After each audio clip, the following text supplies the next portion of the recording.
दोस्तों, दुनिया में सबसे ज्यादा टेंशन मिडिल ईस्ट में क्यों बना रहता है?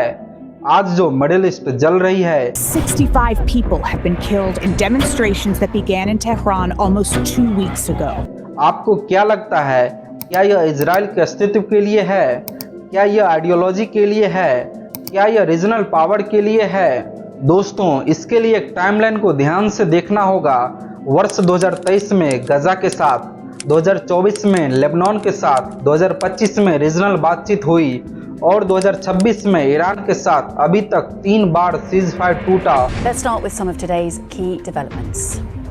President Trump has posted on social media that the US has agreed to a request from Tehran to continue talks, but that the ceasefire is over. और अभी भी संघर्ष जारी है। According to the World Health Organization, सवाल यह है, यह सीजफायर टूटते क्यों हैं? ऐसी कौन सी बात है जिसके लिए बार बार सीजफायर होती है और बार बार टूटती है? इसका जवाब न ही आइडियोलॉजी में है और न ही रीजनल पावर में। इसका जवाब सिर्फ एक वर्ड में है। दोस्तों, दुनिया वैसी नहीं है जैसी दिखाई देती है। हम उसे सरल भाषा में गहराई से डिकोड करते हैं ताकि तुम अपना खुद का पर्सपेक्टिव बना सको, क्योंकि पर्सपेक्टिव बदलते ही पूरी तस्वीर बदल जाती है। मैं हूं अभिनव और आप देख रहे हैं दी आर पर्सपेक्टिव, और वह एक वर्ड है पेट्रो डॉलर सिस्टम। जी हाँ, वही पेट्रो डॉलर सिस्टम जिसे प्रोटेक्ट करने के लिए मिडिल ईस्ट दशकों से जल रही है। In demonstrations that began in Tehran almost 2 weeks ago. Some 60 Americans, bound and blindfolded, are now beginning their 6th day of captivity inside the U.S. Embassy in Tehran. so far more than 3,000 people have been killed according to the World Health Organization. Her bar ceasefire टूटती है और जिसे आज तक किसी ने इस तरह डिकोड नहीं किया, आज हम करेंगे। एपिसोड 1 में हमने जाना वॉर एक बिजनेस मॉडल है। एपिसोड 2 में हमने जाना वह बिजनेस कौन चलाता है। लेकिन एक सवाल था जो दोनों एपिसोड में अधूरा रह गया, यह सब किसके लिए? आर्म्स कंपनीज के लिए। हाँ, लेकिन उससे भी बड़ा कुछ है, एक ऐसा सिस्टम जिस पर अमेरिका की पूरी इकोनॉमी टिकी है। आज हम वह सिस्टम को डिटेल में डिकोड करूंगा। दोस्तों, आज 3 सवाल, बस 3 सवाल। पहला सवाल, इराक, लीबिया, ईरान और वेनेजुला, इन चारों में अमेरिका ने क्या कॉमन देखा जो सऊदी अरेबिया में नहीं दिखा? दूसरा सवाल, पेट्रो डॉलर सिस्टम एक्चुअली काम कैसे करता है और मिडिल ईस्ट की आग इससे कैसे जुड़ी है? और तीसरा सवाल, 2026 में जो हो रहा है क्या यह पेट्रो डॉलर का अंत है? आज इन सभी डॉट्स को एक एक करके कनेक्ट करेंगे। दोस्तों, हर बार की तरह शुरू से शुरू करते हैं। वर्ष 1944, वर्ल्ड वॉर 2 अभी खत्म नहीं हुई थी, लेकिन दुनिया के शीर्ष 44 देश एक टेबल पर आए। ब्रेटन वुड्स न्यू हेमिस्फीयर, जिसमें एक नई ग्लोबल फाइनेंशियल सिस्टम बनी। डॉलर को वर्ल्ड रिजर्व करेंसी डिक्लेयर किया गया, लेकिन एक कंडीशन थी, डॉलर गोल्ड से बैक्ड होगा। $35 पर ऑन्स, मतलब डॉलर की वैल्यू गारंटेड थी गोल्ड से। फिर आया वर्ष 1971 में वियतनाम वॉर हुई। Unleashes the fire and fury of its modern arsenal in the Vietnam War. It's confident in its military might and the righteousness of its anti-communist cause. America ने जितना सोचा था उससे कहीं ज्यादा खर्च हो गया। गोल्ड रिजर्व खत्म होने लगे और तब प्रेसिडेंट निक्सन ने एक ऐसा डिसीजन लिया जिसने पूरी दुनिया बदल दी। And the American economy is by far the strongest in the world. Take the action necessary to defend the dollar into gold or other reserve assets. Gold का डॉलर से लिंक रातों रात तोड़ दिया, यानी डॉलर की वैल्यू कोई physical guarantee नहीं रहा। इसे कहते हैं निक्सन शॉक। अब प्रॉब्लम यह थी, अगर डॉलर से गोल्ड बैक नहीं है तो डॉलर की डिमांड क्यों बनी रहेगी, जिससे डॉलर कोलैप्स हो सकता था और अमेरिका की इकोनॉमी तबाह हो सकती थी। और तब आया 1974 का वह पल। हेनरी किसिंजर, अमेरिका के secretary of state, Saudi Arabia गए। एक सीक्रेट डील हुई, सऊदी अरेबिया ऑयल सिर्फ US डॉलर में बेचेगा, surplus revenue US treasury bond में इन्वेस्ट करेगा, रिटर्न में अमेरिकन मिलिट्री का प्रोटेक्शन दिया जाएगा। इसी डील से पेट्रो डॉलर सिस्टम का जन्म हुआ। लेकिन इसका मतलब क्या था बाकी दुनिया के लिए?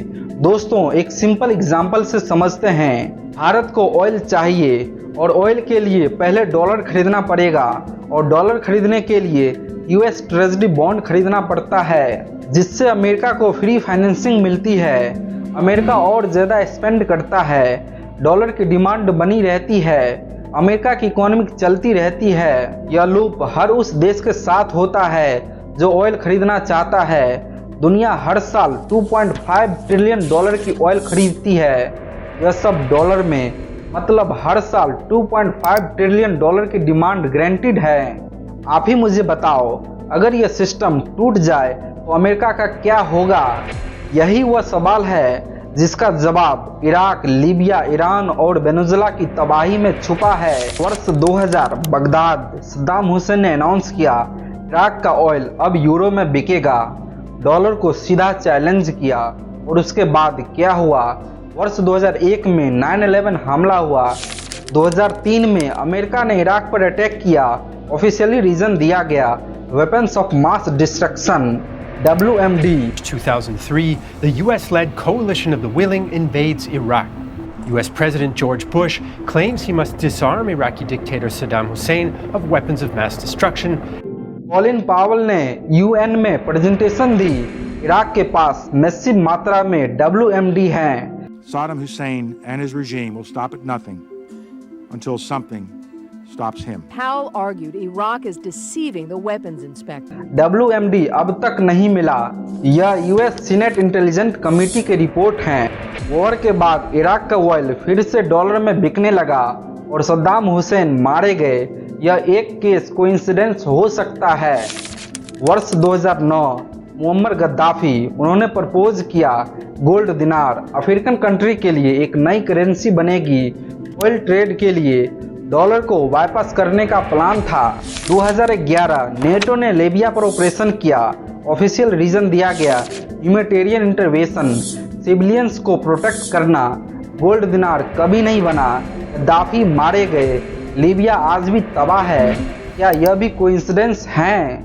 दोस्तों, इराक और लीबिया हिस्ट्री की कहानी है, लेकिन ईरान में अभी जो हो रहा है। वर्ष 2008 में ईरान ने एक ऑयल बोर्स खोला, डॉलर फ्री, मतलब ईरान अपनी ऑयल डॉलर के बाहर बेचना चाहता था। रिस्पॉन्स में कई प्रकार के प्रतिबंध लगे। 2015 में न्यूक्लियर डील हुई।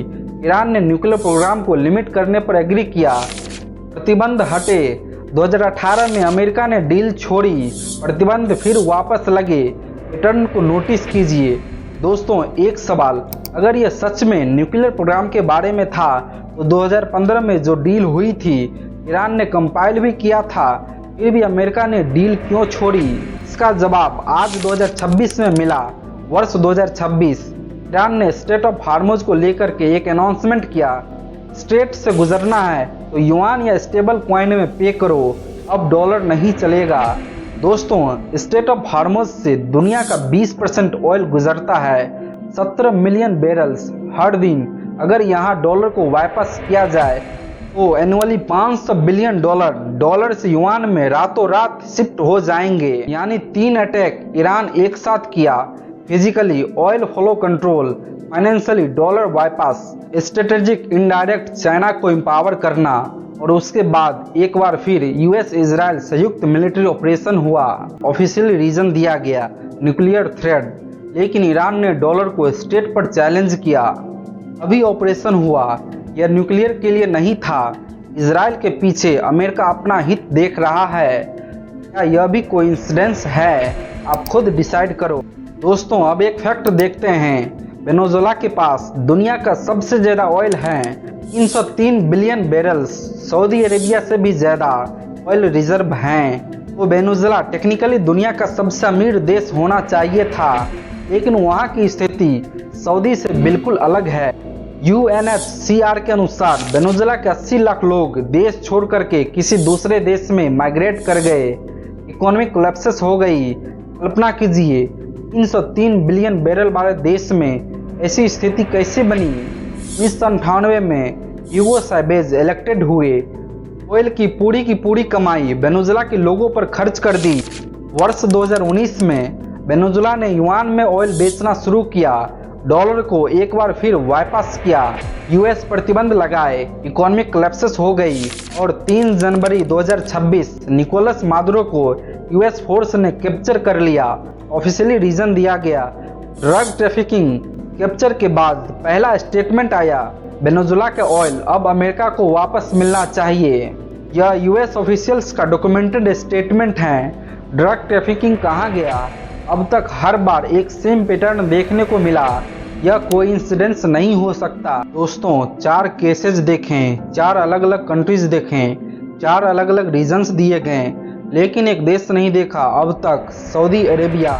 सऊदी अरेबिया में डेमोक्रेसी नहीं है, ह्यूमन राइट्स रिकॉर्डेड दशकों से डॉक्यूमेंटेड प्रॉब्लम है, प्रेस फ्रीडम प्रैक्टिकली जीरो है। तो अमेरिका के नज़र से सऊदी अब तक कैसे बची? इराक, लीबिया, ईरान, वेनेजुएला, हर एक देश अमेरिका के वॉच लिस्ट में था। सऊदी क्यों अब तक सेफ रहा? क्योंकि सऊदी अरेबिया 1974 की डील कभी ब्रेक नहीं किया। अब तक ऑयल सिर्फ डॉलर में बेची। जिसने डॉलर को चैलेंज नहीं किया वह सेफ रहा, जिसने चैलेंज किया उसे तबाह कर दिया गया। यही पेट्रो डॉलर सिस्टम की सबसे बड़ी प्रूफ है। लेकिन 2024 में एक घटना हुई, सऊदी अरेबिया ने petro dollar deal formally renew नहीं की। इसका मतलब अब सिर्फ ऑयल डॉलर में नहीं बेचेगा। और 2024 के बाद मिडिल ईस्ट में क्या बदला? वॉर और इंटेंस हो गई। दोस्तों एक टेबल को देखिए, इराक, लीबिया, ईरान, वेनेजुएला, इन सब में एक बात कॉमन थी, डॉलर को चैलेंज की और रिजल्ट आपके सामने है। सऊदी अरेबिया 1974 से पेट्रो डॉलर डील मानता रहा, रिजल्ट सेफ और सिक्योर रहे। यही कड़वी सच्चाई है। आप खुद डिसाइड कीजिए, क्या यह आइडियोलॉजी की लड़ाई थी या डॉलर की? दोस्तों 2026 में एक रियलिटी है। डॉलर का ग्लोबल रिजर्व शेयर 1999 में 71 पॉइंट था और 2026 में सिर्फ 57 रह गया।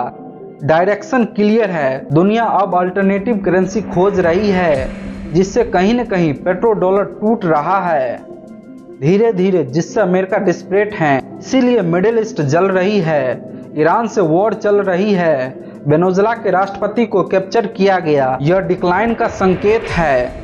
दोस्तों आज मिडिल ईस्ट में जो माहौल बना रखा है, स्टेट ऑफ हार्मोज की जो स्थिति है, रसिया की ऑयल पर जो प्रतिबंध है, जो भी देश रसिया से ऑयल खरीदता है उस पर ट्रेड टैरिफ और जियोपॉलिटिकल प्रेशर आ जाता है।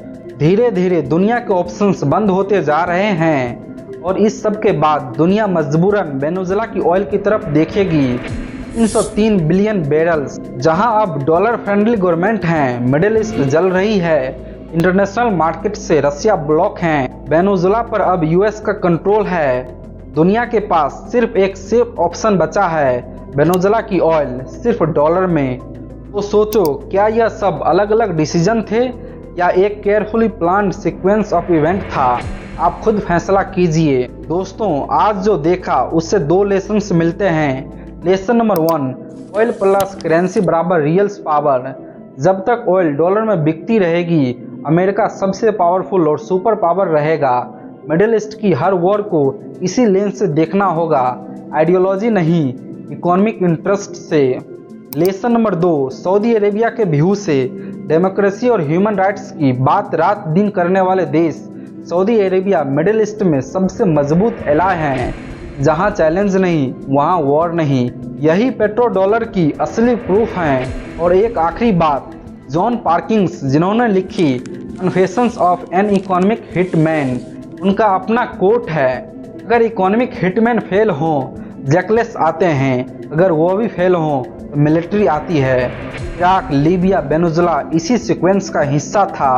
यह थ्योरी नहीं, यह एक इनसाइडर की कन्फेशन है। दोस्तों आज हमने देखा पेट्रो डॉलर सिस्टम क्या है, कैसे बना और कैसे काम करता है। इराक, लीबिया, ईरान, वेनेजुएला सब पब्लिक रिकॉर्ड में हैं, वेरीफाइड हैं, डॉक्यूमेंटेड हैं। यह जानकारी किसी ने छुपाई नहीं थी, बस कभी एक साथ कनेक्ट नहीं की गई। तो अगली बार जब भी मिडिल ईस्ट की न्यूज़ देखो या ईरान से वॉर की हेडलाइंस आए, एक सवाल पूछो, क्या यह आइडियोलॉजी के लिए है या डॉलर के लिए? और यह सवाल एक बार पूछने के बाद तुम्हारा नजरिया हमेशा हमेशा के लिए बदल जाएगा। That is how oil become a weapon. दोस्तों एक बात कहनी है दिल से, यह चैनल बनाना इतना आसान नहीं है। हर वीडियो के पीछे घंटों की रिसर्च, दिनों की मेहनत और एक जिद कि दुनिया कैसी है। इस एपिसोड ने थोड़ा भी पर्सपेक्टिव बदला तो लाइक करो, इसलिए नहीं कि एल्गोरिथम को चाहिए, बल्कि इसलिए कि जो खुद सोचता है वह कभी मिसगाइड नहीं होता। वॉर इकोनॉमी की पूरी सीरीज के लिए सब्सक्राइब करो। यह तुम्हारे लिए तो फ्री है, लेकिन मेरे लिए बहुत बहुत ज़रूरी है। और कमेंट में बताओ, अगली बार जब भी मिडिल ईस्ट की न्यूज़ देखोगे पहला सवाल क्या आएगा मन में, क्योंकि पर्सपेक्टिव बदलते ही पूरी तस्वीर बदल जाती है। आप देख रहे थे दी आर पर्सपेक्टिव। मिलते हैं अगली एपिसोड में।